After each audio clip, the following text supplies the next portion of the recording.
نحمده ونصلي على رسوله الكريم اما بعد فقد قال الله تبارك وتعالى كما ورد في سورة الفتح اعوذ بالله من الشيطان الرجيم بسم الله الرحمن الرحيم سنة الله التي قد خلت من قبل ولن تجد لسنة الله تبديلا صدق اللہ العظیم۔ وعن عبد الله بن عمرو بن العاص رضی اللہ تعالی عنہما قال قال رسول اللہ صلی اللہ علیہ وسلم لَيَأْتِيَنَّ عَلَىٰ أُمَّتِي مَا أَتَىٰ عَلَىٰ بَنِي إِسْرَائِيلَ حَذْوَ النَّعْلِ بِالنَّعْلِ، رواہ الامام الترمذی رحمہ اللہ۔ رب اشرح لي صدری ویسر لي امری واحلل عقدۃ من لسانی یفقہوا قولی۔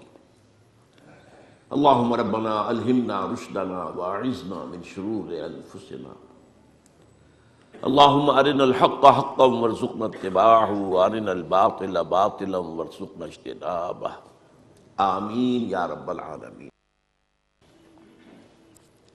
آپ کو یاد ہوگا کہ میں نے اپنی تالیف سابقہ اور موجودہ مسلمان امتوں کا ماضی، حال اور مستقبل کے ایک چیپٹر کی کچھ وضاحت کی تھی۔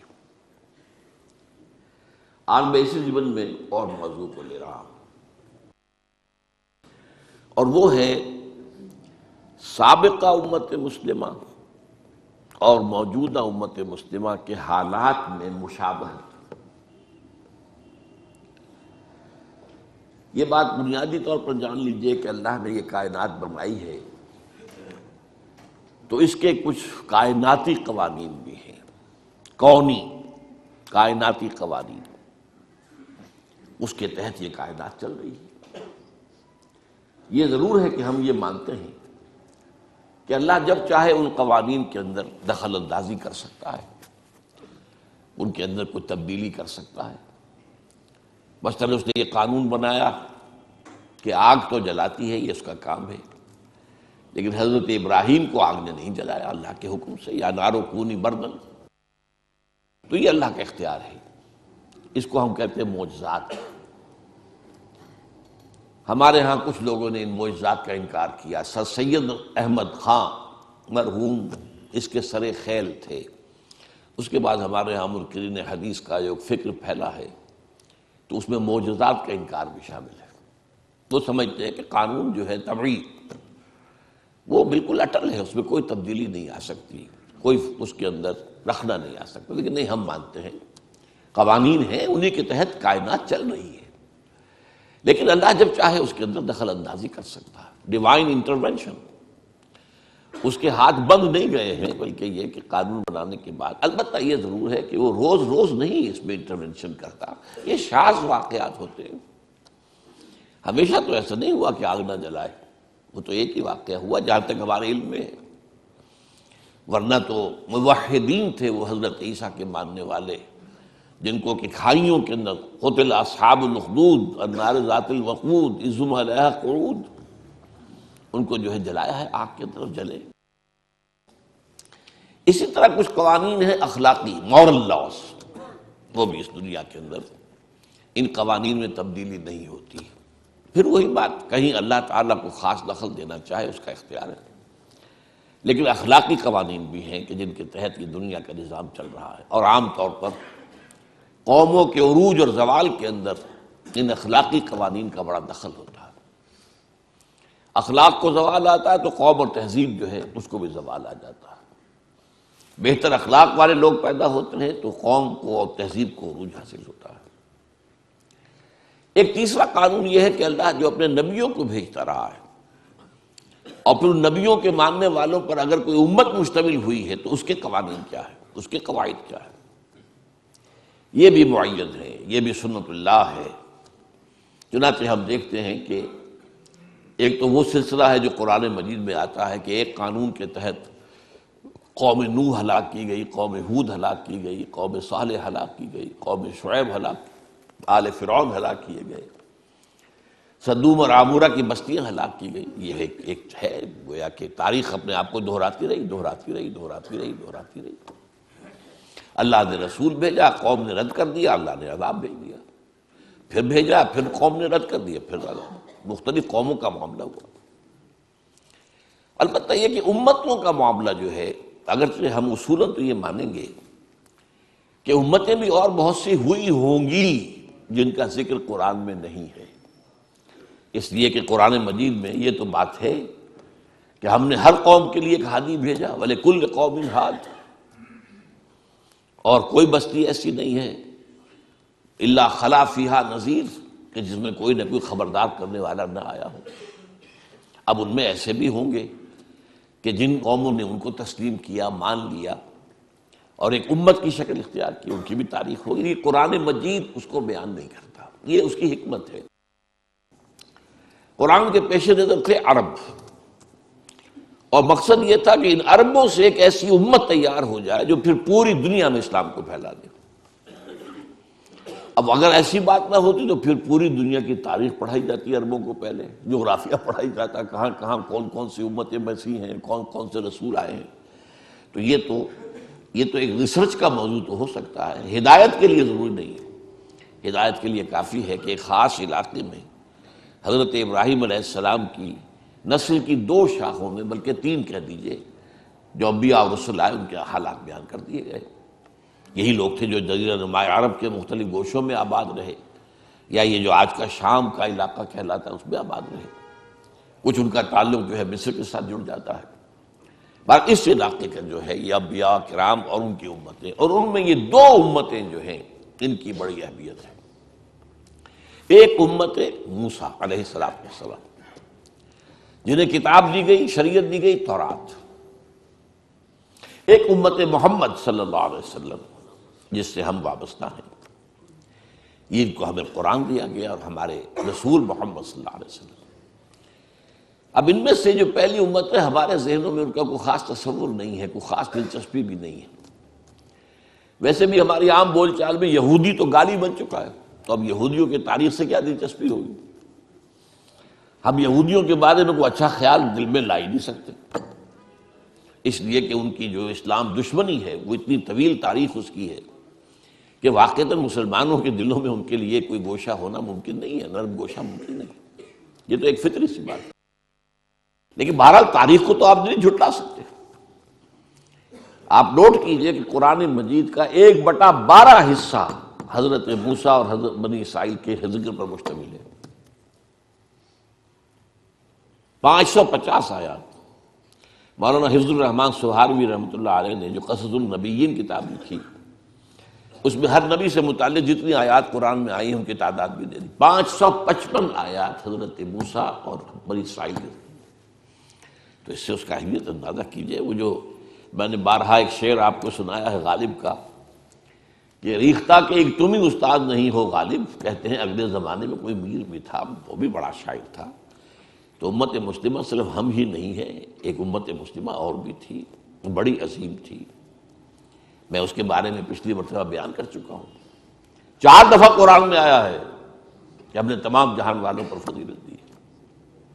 کوئی معمولی بات تو نہیں.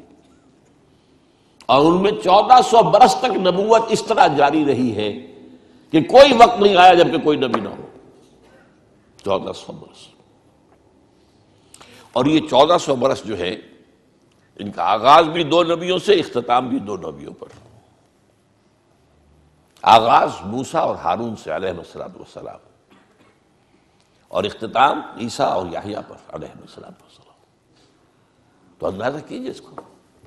پھر ایک اعتبار سے کہ یہ وہ قوم ہے 3500 برس کی تاریخ جو ہے، آپ ذرا نوٹ کیجئے، 3500 برس کی تاریخ ان کی موجود ہے، مدون ہے، لکھی ہوئی ہے. اور کون سی قوم ہے دنیا کی جس کی تاریخ اس طرح مدون؟ تو اب آج جو میں بیان کرنے لگا ہوں وہ یہ ہے کہ حضور نے فرمایا کہ مسلمانوں تمہارے اور ان کے مابین بہت مشابہتیں ہوں گی. یہ گویا کہ سنت اللہ جو ہے انبیاء کے بارے میں، رسولوں کے بارے میں، اور پھر ان کی امت میں جو صاحب امت رسول ہوں ان کی امتوں کے بارے میں بعض حقائق جو ہیں ان کو سمجھ لینا چاہیے کہ ان میں بڑی مشابہت ہے۔ مثلا میں نے ایک حدیث آپ کو سنائی، حضرت عبداللہ بن عمرو بن العاص رضی اللہ تعالی عنہما سے یہ مروی ہے اور ترمذی شریف میں ہے، لَيَأْتِيَنَّ عَلَىٰ أُمَّتِي مَا أَتَىٰ عَلَىٰ بَنِي إِسْرَائِيلَ حَذْوَ النَّعْلِ بِالنَّعْلِ، لازماً آ کر رہیں گے میری امت پر بھی وہ سب حالات جو بنی اسرائیل پر آئے، بالکل ایسے جیسے ایک جوڑے کی دو جوتیاں ایک دوسرے سے مشابہ ہوتی ہیں۔ اس میں فصاحت اور بلاغت کا بھی کمال ہے، ادبیت کا بھی کمال ہے اس حدیث میں۔ جوتوں کی مشابہت جو ہے یہ آپ ذرا غور کیجئے کہ جوتوں کو جوتے رکھے ہوئے ہیں تو ان میں پنجے کے رخ کے حساب سے فرق نظر آئے گا، تو یوں ہوں گے۔ تلوے ملا دیجئے تو بال برابر کا فرق نہیں ہوگا۔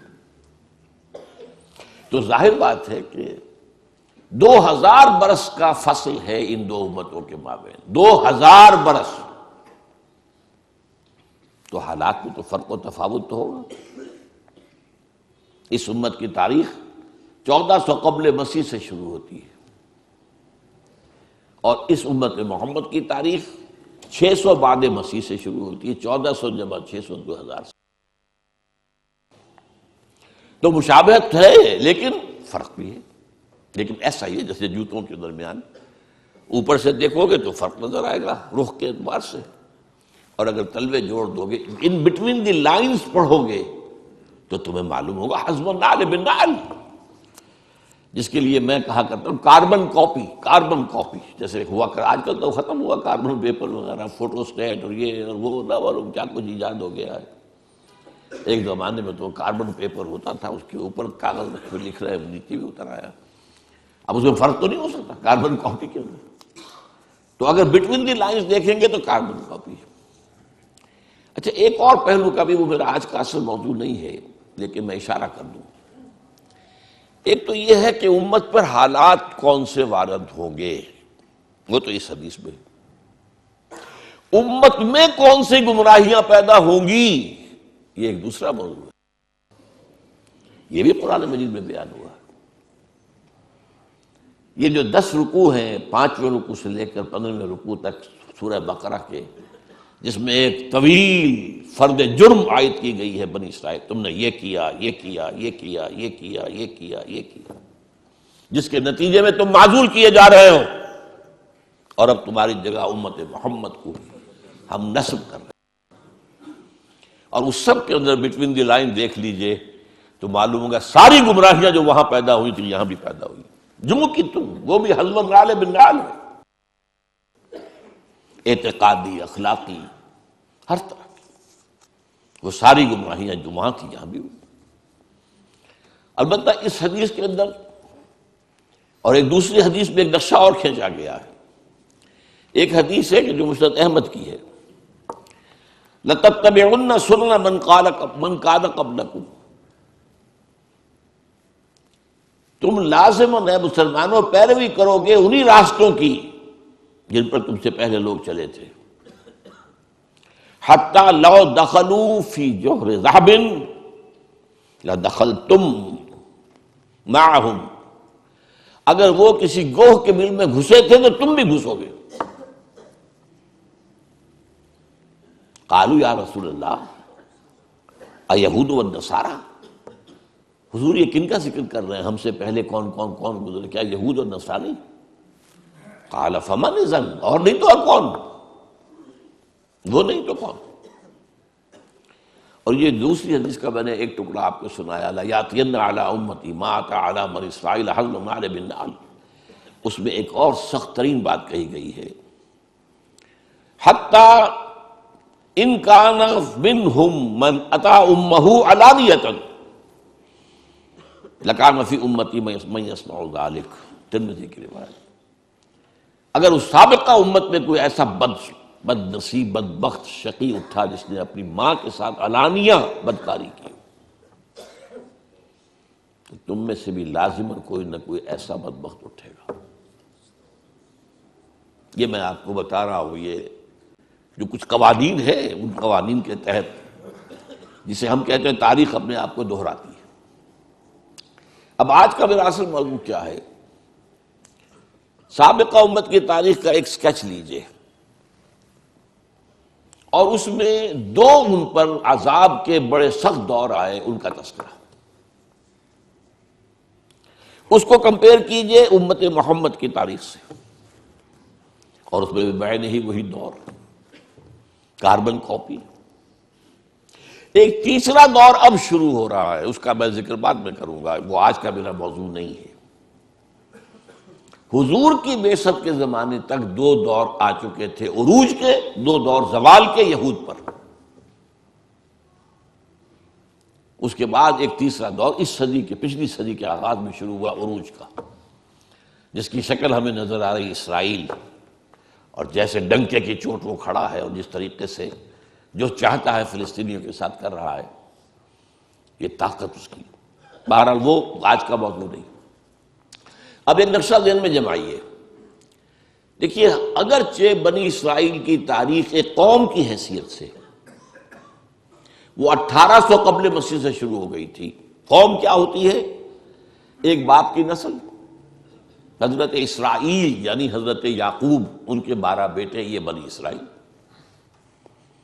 یہ آباد تھے فلسطین میں، پھر حضرت یوسف کا جو واقعہ ہوا اس کی بنا پر یہ منتقل ہو گئے مصر میں، کئی سو برس وہاں رہے، لیکن یہ قوم تو تھے، ابھی امت نہیں تھے۔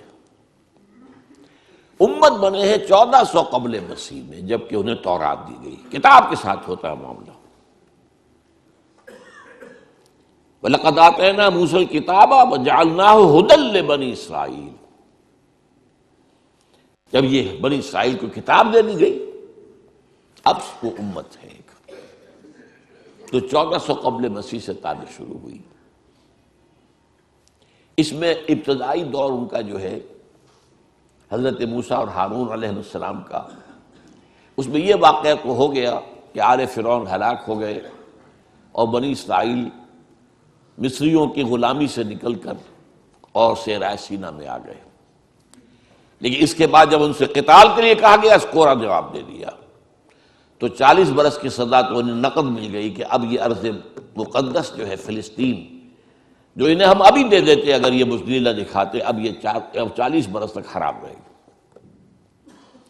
40 برس کے بعد حضرت یوشع ابن نون، خلیفہ اول حضرت موسیٰ کے، ان کی سرکردگی میں انہوں نے جنگ کی اور فلسطین فتح کیا۔ لیکن جو سب سے بڑی غلطی کی وہ یہ کہ ایک مرکزی حکومت قائم نہیں کی، 12 قبیلوں نے 12 حکومتیں بنا لی۔ کتنا چھوٹا سا تو علاقہ ہے، فلسطین کوئی بہت بڑا ملک تو نہیں ہے، تو 12 حکومتیں۔ اب ان کا آپس میں جھگڑا، لڑائی، دنگا فساد، ایک دوسرے کے خلاف ایک دوسرے کی مدد، اور پھر ایک دوسرے کے خلاف مدد کے لیے باہر والوں سے، غیروں سے، مشرکین سے مدد لینا۔ تو یہ بہت تباہ ہو گئے تھے تقریباً 300 برس بعد حضرت موسیٰ کی۔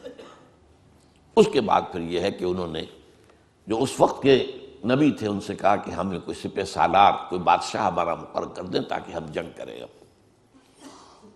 تو حضرت طالوت کو اللہ تعالیٰ نے مقرر کیا، پھر ان کی جنگ ہوئی جس کا سورہ بقرہ میں ذکر ہے۔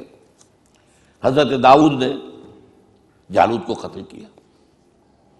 یہاں سے ان کا خلافت راشدہ کا دور شروع ہوتا ہے۔ یعنی نوٹ کیجئے، ہماری خلافت راشدہ حضور کے دور کے ساتھ متصل ہے،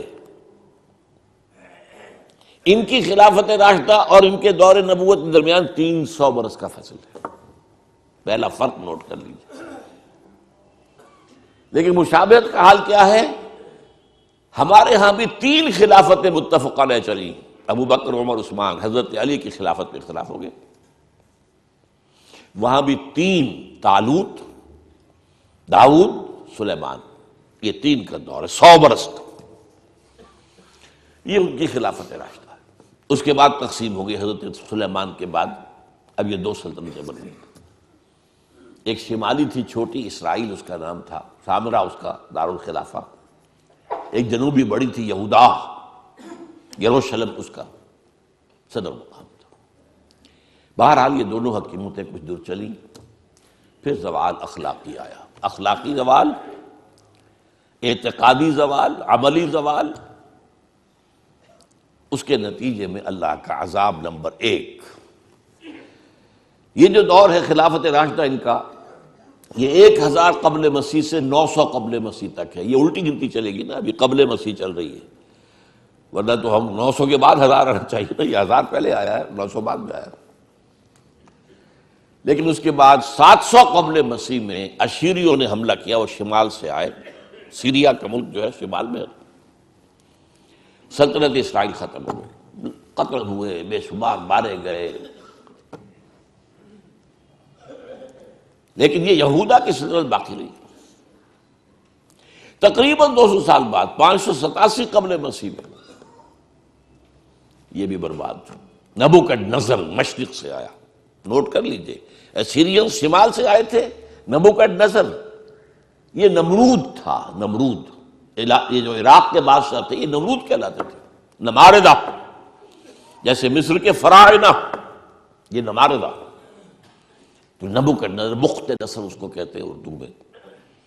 اور حضرت سلیمان نے جو معبد بنایا تھا، جو مسجد بنائی تھی، وہ اسے ٹیمپل کہہ دیتے ہیں، ہم تو مسجد کہیں گے، حضرت سلیمان کی بنائی ہوئی چیز، اس کو اس نے مسمار کیا، لاکھوں یہودیوں کو قتل کیا، لاکھوں کو قیدی بنا کر لے گیا بیبیلونیا، عراق میں۔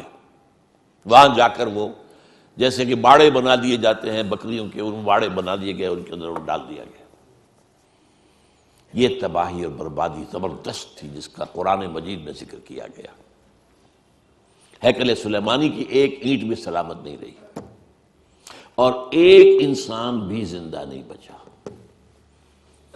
یا قتل اور یا کیپٹیو بنا کر کیپٹیوٹی میں لے جاتے۔ اسی زمانے میں حضرت عزیر کا واقعہ ہوتا ہے۔ وہ آئے، انہوں نے دیکھا اس بستی کو، کوئی متنفس نہیں، کوئی سلامت نہیں، تو کہہ بیٹھے کیف یحیی اللہ ھذہ بعد موتھا، اللہ اس بستی کو اب دوبارہ کیسے آباد کرے گا؟ یہ گویا کہ ایک طرح سے ایک شک کی بات تھی نا، جیسے حضرت ابراہیم نے بھی کہا تھا رب ارنی کیف تحیی الموتیٰ، مجھے دکھا دے تم کس طرح زندہ کرے گا مردوں کو۔ اللہ نے 100 سال کے لیے انہیں سلا دیا، بلکہ موت طاری کر دی۔ اماتہ اللہ 100 عام، پھر انہیں اٹھایا۔ اس 100 سال میں انقلاب آ گیا تھا عراق میں، ایران میں ایک زبردست شہنشاہ کھڑا ہوا، سائرس کیخورس ذوالقرنین، اس نے عراق پر حملہ کیا اور ان کو اجازت دے جاؤ تم اپنے شہر کو جاؤ، اپنے ملک میں جاؤ۔ اور اس کے بیٹے داریس نے بہت مدد بھی کی، پیسے بھی بہت دیے، ساز و سامان بھی دیا، جاؤ آباد ہو جاؤ تم فلسطین میں۔ یہ واپس آئے۔ یہ ہے کوئی 100-150 برس کا عرصہ کیپٹیوٹی کے اندر گزرا۔ اسی کے دوران 100 برس حضرت عزیر، ان پر اللہ نے موت طاری کیے رکھی۔ اب وہ آپ جاگے ادھر سے، اب ان کا واپس آنا شروع ہوا، تو ان میں پھر حضرت عزیر علیہ السلام نے توبہ کی منادی کی، ریپینٹ ریپینٹ، توبہ کرو، رجوع کرو، پلٹو اللہ کی جناب میں۔ انہوں نے اس کو لبیک کہا، اس دعوت کو، تو اللہ نے ان کو پھر ایک عروج دیا۔ نوٹ کرتے جائے، پہلا عروج خلافت راشدہ ان کی، 1000 قبل مسیح سے 900 قبل مسیح تک۔ اب یہ جو زوال کا زمانہ ہے، ظاہر بات ہے قوموں کا زوال بھی 2-4 سال کی بات تو نہیں ہوتی نا، وہ تو صدیوں کا معاملہ ہوتا ہے، اوپر ابھرنے میں بھی صدیاں لگتی ہیں، گرنے میں بھی کوئی ایک دن میں تو نہیں گر جاتا۔ لیکن اس کے بعد ان کے اندر جو ایک روح دوبارہ بیدار ہو گئی، ایمان، اخلاق صالحہ، عقائد درست، توحید، تو اللہ نے پھر انہیں دوبارہ عروج دیا۔ مکابی سلطنت قائم ہوئی، جو بہت بڑی سلطنت تھی، حضرت سلیمان کی سلطنت سے زیادہ بڑی تھی زمین رقبہ کے اعتبار سے۔ حضرت سلیمان کو اللہ نے جو حکومت دی تھی وہ تو کسی اور کو دی نہیں، کہ ہوا پر بھی حکم چلتا تھا اور جنات پر بھی، اور وہ پرندوں کی بولی بھی سمجھتے تھے۔ یہ بات تو وہ ہے جس کے بارے میں قرآن میں ہے، انہوں نے دعا کی تھی اللہ مجھے وہ حکومت عطا کیجو جو کسی اور کو نہ دے دو، اللہ نے ان کی بات مانی۔ لیکن رقوہ زمینی جو ہے مکابی سلطنت کا حضرت سلیمان کی سلطنت سے بھی زیادہ تھا۔ تو یہ دوسرا عروج ہو گیا ان کا۔ لیکن اب پھر دوبارہ زوال آیا، یہ تو ہے نا اوپر نیچے کا معاملہ، ہر کمال راز والے، یہ بھی اللہ کے قانون میں سے ایک ہے۔ ہر کمال کے بعد ایک زوال آتا، ہر مد کے بعد ایک جزر ہے، ہر جزر کے بعد ایک مد ہے۔ اب جو ان کے اندر زوال آیا تو اب ان پر جو عذاب کے کوڑے پڑے ہیں، پہلے یونان سے نکلا سکندر اعظم، رونتا ہوا چلا گیا، وہ تو پھر جلدی مر گیا۔ سلیوکس اس کا جو سالار تھا اس نے یہ حکومت قائم کی، انہیں رگڑا اچھی طرح۔ یونانی ختم ہوئے تو رومی آ گئے، رومیوں نے رگڑا ان کو۔ یہ رومیوں کا اقتدار کا زمانہ تھا جب حضرت مسیح بھیجے گئے ان میں۔ اقتدار ان کا تھا، اگرچہ لوکل انہوں نے ایک حکومت یہودیوں کی قائم کر رکھی تھی۔ جیسے ہمارے ہاں انگریز کے دور میں یہ ریاست بھاولپور ہے، نواب بھاولپور بیٹھے، تو وہ کوئی اختیار تو ان کا نہیں ہوتا تھا، وہ تو ریزیڈنٹ انگریز بیٹھا ہوا ہے، وہ سارے معاملات تو وہ کنٹرول کرتے تھے۔ یہ ایسے ہی راج جو ہے راجا مہاراجا نواب، تو اصل حکومت تو انگریز کی تھی۔ تو یہ رومنز کی حکومت کے تحت جو ہے ان کا ایک لوکل نظام تھا، مذہبی نظام بھی تھا۔ سین ہیڈرن ان کا ایک بہت بڑا ادارہ تھا جس میں ان کے بڑے بڑے ربائی بیٹھے ہوتے تھے، فیصلے کرتے تھے۔ لیکن یہ ہے کہ حضرت مسیح جب آئے علیہ الصلوۃ والسلام، ان کو انہوں نے رد کیا، نہ صرف رد کیا، انہیں ولد الزنا قرار دیا، انہیں جادوگر قرار دیا، ان کو کافر اور مرتد قرار دیا، واجب القتل قرار دیا۔ آخری سلوک جو کسی رسول سے کسی امت نے کیا ہو کبھی، میں نہیں سمجھتا کہ اس کے آس پاس کا کوئی معاملہ کسی رسول کے ساتھ ہوا۔ سین ہیڈرن جو تھا ان کا، انہوں نے فیصلہ کیا یہ واجب القتل ہے، لیکن ایگزیکیوٹ نہیں کر سکتے تھے، خود نہیں کر سکتے تھے۔ وہ جو پائلیٹس پونٹس بیٹھا ہوا تھا گورنر، وہ کر سکتا تھا۔ اس سے کہا گیا اسے سولی چڑھاؤ، اس نے کہا ہمارے علم میں تو اس کا کوئی جرم ہے نہیں، کیسے سولی چڑھا دیں؟ آخر رومن امپائر قانون کے اوپر چلنے والی تھی۔ کہ نہیں، یہ ہمارا معاملہ ہے، ہمارا حکم ہے، ہمارے سین ہیڈرن کا فتویٰ ہے، ہمارے بڑے بڑے جو مفتی بیٹھے ہوئے ان کا فتویٰ ہے۔ تو یہ الفاظ آتے ہیں انجیل کے اندر کہ اس نے تشلا منگایا پانی کا، اس میں ہاتھ دھوئے اور کہا I wash my hands of the blood of Jesus. دیکھو میں تو اپنے ہاتھ دھو رہا ہوں، اس یسوع مسیح کے خون کے پلانے میں میرا کوئی ہاتھ نہیں ہے۔ You will be responsible. ان کا ہاں ہم سب لیتے ہیں اپنے اوپر گناہ، اس کا لیتے ہیں، ہم لیتے ہیں، اگر کوئی گناہ ہے تو ہم پر ہے اور ہماری اولاد پر ہے۔ اتفاق سے اسی ہفتے جو آیا ہے نیوز ویک، اس میں ایک مضمون ہے، یہ جو قانون جو ان کا معاملہ تھا یہ ان کے ہاں طے شدہ رہا ہمیشہ عیسائیوں کے ہاں کہ یہودیوں نے قتل کیا ہمارے جو بھی وہ خدا کا بیٹا جسے کہتے ہیں، خدا ہی کہتے ہیں۔ لہذا یہودیوں کی سخت دشمنی تھی، سخت نفرت تھی، انہیں بری طریقے سے جو ہے وہ کچلتے تھے، قتل بھی کرتے تھے، قتل عام بھی کرتے تھے، یہ سب کچھ ہوتا رہا۔ لیکن 1965 میں جو مر گیا ہے پوپ، اس نے کہا کہ نہیں، ان یہودیوں پر وہ جو ہے مسیح کے خون کا کوئی ذمہ داری ان پر نہیں ہے۔ تو اس کے خلاف کچھ ان کے جو ہے جو بشپس ہیں انہوں نے بغاوت کی کہ یہ غلط ہے، یہ کیسے تم نے بدل دیا معاملہ، یہ بائبل میں لکھا ہوا ہے، 1965 برس کے بعد تمہیں یاد آیا ہے۔ بہرحال وہ ایک بہت اچھی ایک بحث ہے جو اس میں آئی ہے، تو وہ میں نے کہا ہے کہ اس کو ہم شائع کریں میثاق میں، تاکہ اس میں ندائے خلافت میں آپ کو اس کی معلومات حاصل ہو۔ بہرحال انہوں نے بس پڑھتے تو سولی پر چڑھا دیا۔ اللہ نے کیا کیا یہ چھوڑ دیجیے، کیا کیا اللہ نے؟ اٹھایا، زندہ اٹھایا۔ اس کی جگہ پر کون ہوا ہے؟ کروسیفکشن تو ہوئی ہے، کس کی ہوئی ہے؟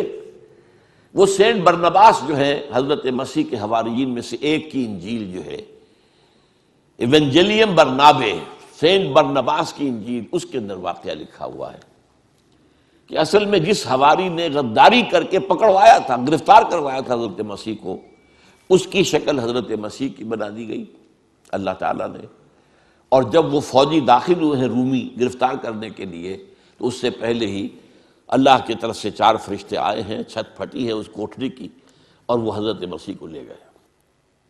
اب یہ گھبرایا ہوا باہر نکلا، تو بقیہ جو حواری تھے وہاں ان کے، اے ہمارے استاد، اے ہمارے آقا، بس وہ رومنز نے سمجھا یہی ہے، اس کو پکڑا اور وہ ہے جو سولی چڑھا ہے۔ یہ ہے، ہمارے ہاں نہیں ہے، یہ نہ قرآن میں ہے، نہ حدیث کی کسی کتاب میں ہے، نہ میرے علم کی حد تک کسی تفسیر میں ہے۔ یہ تو پچھلی صدی میں پوپ کی لائبریری سے برآمد ہوئی، اس لیے کہ آپ کو معلوم ہونا چاہیے کہ انجیلیں سینکڑوں تھی تعداد میں، 300 انجیلیں تھیں، ان میں سے 4 سلیکٹ کی انہوں نے کہ یہ ہمارے ہاں کینونیکل کہلائیں گی، قانونی مستند انجیلیں 4 ہیں، متی کی ہے، مارک کی ہے، لوک کی ہے، جان کی ہے، 4 ہیں۔ تو گویا کہ 296 تو اپوکریفل کہلاتی ہیں، غیر قانونی، غیر مستند انجیلیں موجود ہیں۔ ان میں سے ایک انجیل ہے برنباس کی۔ اب وہ مانتے ہیں کہ ہاں برنباس حضرت مسیح کے حواریوں میں سے ایک تھے، یہ مانتے ہیں، لیکن انجیل کو نہیں مانتے۔ وہ کہہ رہے ہیں کسی مسلمان نے لکھی، مسلمان نے لکھی ہوتی تو مسلمانوں کے علم میں ہوتی، مفسرین نے کئی حوالے دیے ہوتے۔ قرآن مجید میں یہ تو ہے اللہ نے اٹھا لیا، کب اٹھایا، کس وقت اٹھایا، کیسے اٹھایا، یہ قرآن میں نہیں ہے۔ عقیدہ ہمارا ہے اللہ نے زندہ اٹھایا ہے، وہ دوبارہ آئیں گے، ان پر موت وارد نہیں ہوئی۔ بہرحال وہ تو معاملہ ختم ہوا، اس کو سولی دے دی گئی۔ اس کے بعد حضرت مسیح علیہ السلام کے رفع سماوی کے 40 برس بعد سن 70 عیسوی میں اب عذاب کا دوسرا کوڑ آیا زبردست۔ انہوں نے کچھ بغاوت کی تھی، ان کے ہاں ایک انڈر گراؤنڈ موومنٹ چل رہی تھی رومیوں کے خلاف، زیلوٹس کہلاتے تھے، زیلوٹس۔ انہوں نے بغاوت کی۔ ٹائٹس رومی جنرل نے پھر جو ان کو 1,33,000 یہودی ایک دن میں قتل کیا یروشلم میں،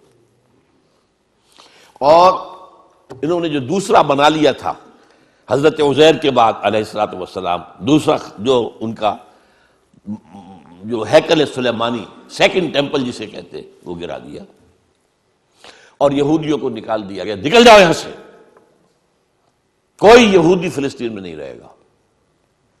یہ کہلاتا ہے ان کا ڈایاسپورا۔ اب یہ چلے گئے، کوئی روس میں چلے گئے، کوئی سینٹرل یورپ کے ملکوں میں چلے گئے، کوئی شمالی افریقہ میں چلے گئے، ترکی میں آ کے آباد ہو گئے، ہندوستان میں آ گئے، کراچی میں بھی ایک مجلس ہے سینیگوگ ان کی، مسجد بنی اسرائیل، تالا لگا رہتا ہے اس میں، لیکن معلوم ہوتا ہے یہاں بھی کوئی یہودی آ گئے تھے، اب کوئی نہیں ہے غالباً وہاں موجود۔ ایران میں تو اب بھی ہے بہت سے، اصفہان کے اندر بڑی ان کی حیثیت ہے، کاروبار تجارت وغیرہ میں ان کا بڑا دخل ہے، اور وہیں سے آتا بھی حدیث میں کہ 70,000 یہودی اصفہان سے دجال کے ساتھ شریک ہوں گے۔ ترکی میں ہے، ترکی میں بڑی عمدہ حیثیت میں ہے یہ، لیکن بہرحال فلسطین سے ان کا نکلنا ہوا 70 عیسوی، اور یہ کب تک جاری رہا؟ یہ 1917 عیسوی تک جاری رہا۔ کتنے ہو گئے؟ 1835، 30-35 کتنے ہوں گے؟ ان کا داخلہ وہاں بند تھا۔ ہاں، جب حضرت عمر کے ہاتھوں فتح ہوا یروشلم اور عیسائیوں نے ہینڈ اوور کیا، انہوں نے شرط لگوائی، معاہدہ جو ہوا ہے، آپ یہاں کسی یہودی کو آباد نہیں ہونے دیں گے۔ حضرت عمر نے کہا ٹھیک ہے، یہاں آباد نہیں ہونے دیں گے، لیکن ان کو یہ اجازت ہوگی کہ وہ آئیں، اپنے مقامات مقدسہ کی زیارت کریں اور چلے جائیں۔ وہ کوئی جائیداد نہیں خرید سکیں گے، کوئی مکان، کوئی کھیت، کچھ نہیں۔ سیٹلمنٹ کی اجازت نہیں ہوگی۔ سیٹلمنٹ کی اجازت ہوئی ہے 1917 میں بالفور کے ذریعے، وہ میں پھر اس اگلی بحث میں بیان کروں گا کہ یہ کیا معاملہ ہوا، کس طور سے ہوا۔ یہ جو خاکہ بنا ہے، 2 عروج 2 زوال۔ پہلا عروج 1000 قبل مسیح سے 900 قبل مسیح تک ان کی خلافت راشدہ۔ پہلا زوال ایسیرینز کے ہاتھوں جو شمال سے آئے، نیبوکڈ نظر کے ہاتھوں جو مشرق سے آئے، تباہی اور بربادی۔ دوسرا عروج مکابی پاور، دوسرا زوال at the hands of the European powers, the Greeks and the Romans. یہ نقشہ، اب دیکھیے نقشہ امت مسلمہ کا۔ امت مسلمہ کا پہلا عروج عربوں کی زیر قیادت، حضور عرب، خلافت خلفائے راشدین عرب، بنو امیہ عرب، بنو عباس عرب، یہ عربوں کے زیر اثر۔ اور عباسی حکومت بہت زبردست حکومت تھی، اس میں کوئی شک نہیں۔ خلافت راشدہ تو ہماری چار ہی کی ہے، ابو بکر، عمر، عثمان، علی، اور میں پانچواں شامل کرتا ہوں حضرت حسن، اور اس کے بعد بھی عام طور پر پانچواں لوگ لیتے ہیں عمر بن عبدالعزیز، میں کہتا ہوں وہ چھٹے ہیں، ٹھیک ہے۔ لیکن مسلمان تو ترقی کرتے چلے گئے نا، خلافت ختم ہوئی ہے، ملوکیت آئی ہے، مسلمانوں کا اقتدار تو بڑھتا چلا گیا۔ عباسی دور کس قدر وسیع ہونا، لیکن اس کے بعد اسی عباسی دور میں جب زوال آیا، اضمحلال آیا، اور بڑی سلطنتوں میں اضمحلال کیا آتا ہے کہ پہلے طوائف الملوکی ہو جاتی ہے، کہنے کو تو مرکزی حکومت قائم ہے، لیکن گورنرز جو ہے مختلف علاقوں میں یہ بیٹھے ہیں، یہ سلاطین ہیں، یہ راجے ہیں، یہ مہاراجا ہیں۔ جیسے مغل سلطنت کو 150 برس جو ہے لگے تھے ختم ہونے میں، اسی طریقے سے کئی 100 برس کا معاملہ ہے۔ لیکن پھر اب دیکھیے پہلا عذاب شمال سے آیا کروسیڈرز کے ہاتھوں، لاکھوں مسلمان قتل ہوئے، پورا میڈیٹرینین کا ایریا جو ہے تباہ و برباد ہوا۔ ہمارے ہاتھ سے یروشلم نکل گیا 1099 عیسوی میں، اور 1187 تک رہا عیسائیوں کے پاس۔ 1187 میں کرد صلاح الدین ایوبی نے واپس لیا ہے۔ عرب مر چکے تھے، کھوکھلے ہو چکے تھے، کھونے والے عرب تھے، واپس لینے والے عرب نہیں تھے، کرد تھے۔ آگے ایک کاربن کاپی آ گئی، شمال سے اسیرینز، شمال سے کروسیڈرز، مشرق، اس کے بعد اگلا آیا مشرق سے دی تاتاری ہورڈز، تاتاریوں کے حملے، جس میں پورا خراسان ختم ہوا، پورا ایران ختم ہوا، افغانستان کا بڑا حصہ ختم ہوا، عراق کا بھی آدھے سے زیادہ ختم ہوا، اور آخری خلیفہ جو تھا بنو عباس کا، اس کو بحل میں سے کھینچ کر نکالا گیا اور ایک جانور کی کھال میں لپیٹ کر ڈال دیا گیا راستے میں، اور گھوڑے دوڑا دیے گئے۔ That was the end of the Abbasid power. Or that was the end of the Arab leadership of the Muslim Ummah. یہ 2 سال اس سے پہلے اور 200 سال اس کے بعد، یہ وہ دور ہے گراوٹ کا، پستی کا۔ اس کے بعد اب جو وہاں ہوا تھا یہاں بھی ہوا۔ عجیب بات ہے، جن تاتاریوں نے کروڑوں مسلمانوں کو مارا وہ اسلام لے آئے۔ اب ان کے ہاتھوں، ان کے ذریعے سے امت مسلمہ، مسلمانوں کو عروج کا دوسرا دور آیا۔ فرق یہ ہے کہ کوئی مرکزی حکومت تو ایک قائم نہیں ہوئی، لیکن یہ سارے جو ہے آپ گن جائیے، ترکان تیموری، یہ مغل امپائر ان انڈیا، ترکان صفوی آف ایران، ترکان سلجوقی آف مڈل ایسٹ، ترکان عثمانی، ان کی جو حکومت قائم ہوئی ہے وہ تو رومن امپائر کی یوں سمجھیے کہ طرح کی حکومت تھی کہ 3 بر اعظموں پر مشرقی یورپ کا کتنا بڑا حصہ تھا، کتنا بڑا حصہ تھا، شمالی افریقہ، پورا مغربی ایشیا کا بڑا چنک یہ سلطنت عثمانیہ میں شامل تھا۔ یہ ہمارا دوسرا عروج کا دور ہے۔ لیکن پھر زوال آیا، ہر زوالے، ہر کمال زوالے، پھر گراوٹ آئی، پھر اخلاق گرے، پھر عقائد کے اندر مشرکانہ اوہام آئے، نئی سے نئی رسومات ایجاد کی گئی۔ اب جو زوال آیا وہاں کن کے ہاتھوں آیا تھا؟ European, Greeks and Romans. ہم پر آیا کن کے ہاتھوں؟ سب سے پہلے اسپینیئرز کے ہاتھوں۔ ہسپانیہ کے عیسائیوں نے مسلمان کی حکومت ختم کی وہاں پر، اور تہس نہس کر دیا۔ 1258 میں فال آف بغداد ہوا ہے اور 1492 میں فال آف گرناڈا، سقوط غرناطہ، اور اس کے بعد 10-15 سال کے اندر اندر جہاں 800 برس تک مسلمانوں کی حکومت رہی تھی، ایک فرد بشر بھی مسلمان نہیں زندہ چھوڑا، either massacred اور burnt alive، یا جہازوں میں بھر بھر کے لے جا کر اور شمالی افریقہ کے ساحلوں پر ڈمپ، اور پھر یہاں سے طاقت کا واسکو ڈی گاما نے راستہ تلاش کیا، اور واسکو ڈی گاما کے راستے سے round the Cape of Good Hope پھر یہ مغربی یورپ کی طاقتیں آئیں، انڈونیشیا ختم ہوا، ہندوستان کی حکومت ختم ہوئی، ہوتے ہوتے 20ویں صدی کے آغاز میں آ کر پہلی جنگ عظیم کے بعد سلطنت عثمانیہ ختم ہو گئی۔ کہاں تھی کچھ پتہ نہیں۔ The great Ottoman Empire just vanished from the map of the world۔ آج کوئی بتا نہیں سکے گا کہاں ہوتی تھی۔